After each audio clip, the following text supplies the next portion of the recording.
Il faut qu'on parle d'un sujet. Vous êtes dans le viseur des autorités italiennes. Il faut qu'on en parle. Je donne un peu les éléments et on va en parler. La justice italienne a ouvert une enquête en février portant sur de potentielles fraudes et trucages d'un appel d'offres en 2019. Expliquez-nous concrètement, pour que chacun et chacune comprenne ce dont il en retourne. Est-ce que vous êtes inquiet ou pas? Alors non, je ne suis pas inquiet. Je suis absolument convaincu qu'il n'y a pas eu de fraude, mais on va laisser la justice italienne poursuivre son chemin. Alors, en deux mots, un appel d'offres en 2019 où on gagne 40% de cet appel d'offres. En faisant ça, on fait du mal à un acteur italien qui va devant le tribunal de commerce en disant la réponse n'est pas forcément correcte à l'appel d'offres. Ce qu'on fait tous au travers du monde. Le premier juge dit non, tout va bien. En appel, le deuxième juge dit c'est pas parfait la manière dont vous avez répondu, donc pour rétablir un équilibre, vous allez rendre un lot sur les 4. Jusqu'ici, rien de plus normal dans des disputes commerciales. Mais en Italie, il y a une spécificité, c'est que quand vous perdez devant une juridiction, vous pouvez aller au pénal. Et donc, cet acteur italien a porté le dossier au pénal en disant puisque le deuxième juge en appel a considéré que la réponse n'était pas parfaite, on demande à un juge pénal de vérifier s'il n'y a pas eu une intention de fraude qui serait pénalement répréhensible. Et voilà en fait le dessous des cartes de cette dite affaire italienne. Aucune inquiétude? Je ne suis pas inquiet parce que toutes les enquêtes que nous avons menées en interne nous font penser qu'il n'y a eu aucune fraude. Au pire, il y a eu une maladresse dans la réponse à l'appel d'offres. Donc, je ne suis pas inquiet. Et donc, sur vos procédures de contrôle de votre filiale italienne dans le cadre d'appel d'offres, il y a eu malgré tout des procédures qui vont changer? Alors oui, parce que sur ce qui vous a été reproché? Oui, parce qu'on apprend toujours. Et donc, en regardant et en creusant, on s'est dit, pour éviter ce genre de mésaventure, on peut peut-être faire mieux dans nos procédures de contrôle interne.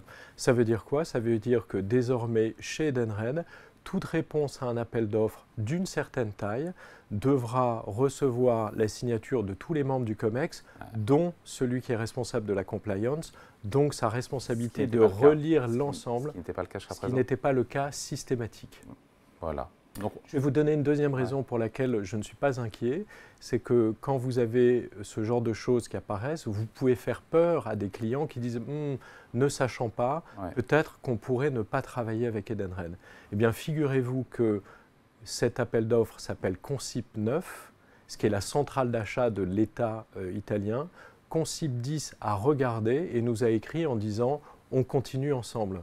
Ça, c'est pour le secteur public. Et pour le secteur privé, je suis très heureux de vous annoncer que la première banque italienne qui s'appelle Unicredit, qui faisait 50% de ses besoins en avantage aux salariés avec Edenred, vient de décider que le 50% deviendrait 100%.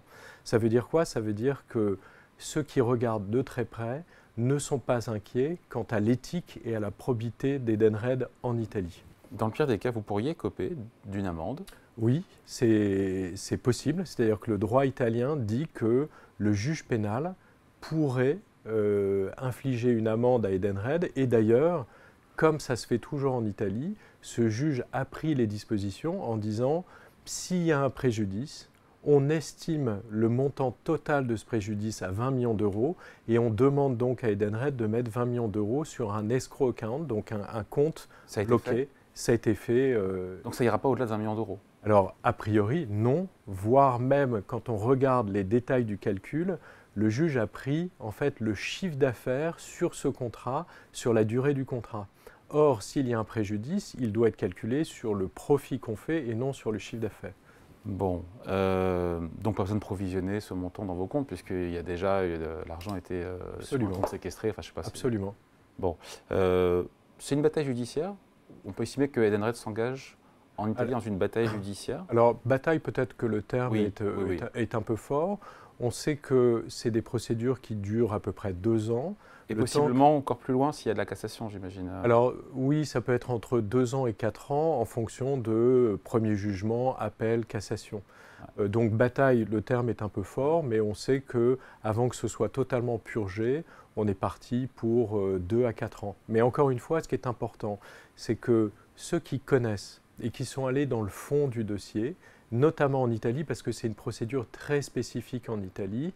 Ceux qui connaissent, donc le même organisme dit non, non, mais nous on continue à travailler avec Edenred.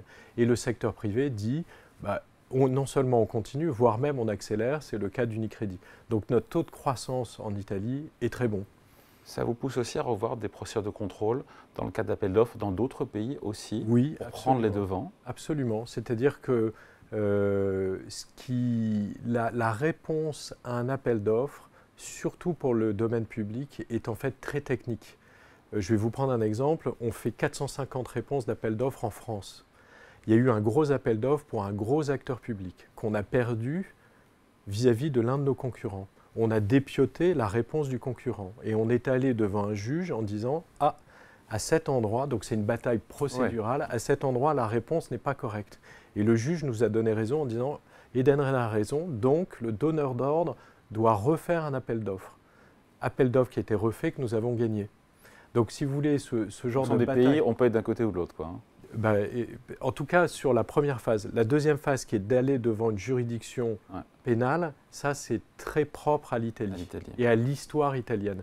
Mais cependant, c'est une bonne leçon pour nous, c'est-à-dire qu'on sera encore plus vigilant dans la réponse à l'appel d'offres et dans la compréhension. Dans tous les pays, même dans d'autres pays.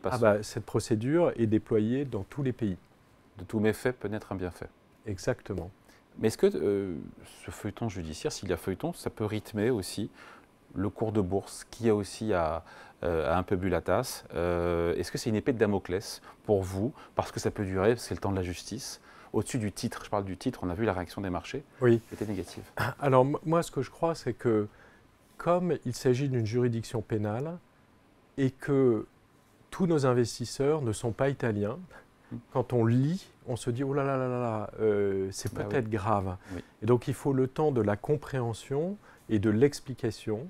Et donc je pense que cette hypothèque sur le cours va se lever assez rapidement. Mais il faut laisser un peu de temps au temps. Donc c'est excessif, la réaction des investisseurs, elle est excessive. En même temps, ça peut leur rappeler d'autres mauvais souvenirs oui. avec l'amende en France infligée par l'autorité de la concurrence. Oui. Il y a eu le parallèle qui a été fait, oui. il faut se mettre à leur place. Bien sûr, mais je me mets tout à fait à leur place et je comprends la réaction. Les bonnes nouvelles sont les suivantes. La première, c'est que les analystes financiers qui regardent de près Edenred, et il y en a 19.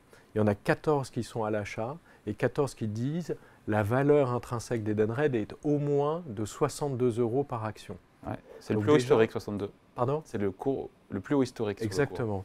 Et donc ça veut dire que ceux qui connaissent de près Edenred et ses ressorts et son éthique disent non, la valeur intrinsèque d'Edenred n'est pas 45, mais elle est 62. C'est 14 sur 18. Et après, ou sur 19, vous en avez 4 qui sont neutres et vous en avez un à la vente. Donc ça veut dire quoi ? Celui-là, on lui retire ses tickets resto.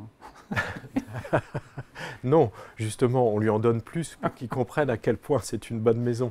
Mais donc, ce que je veux dire, c'est les observateurs les plus fins ont déjà rendu leur avis. Mais il est vrai qu'il faut que ça passe un petit peu dans le sang, que ce soit expliqué, que l'écume s'apaise pour que les choses repartent.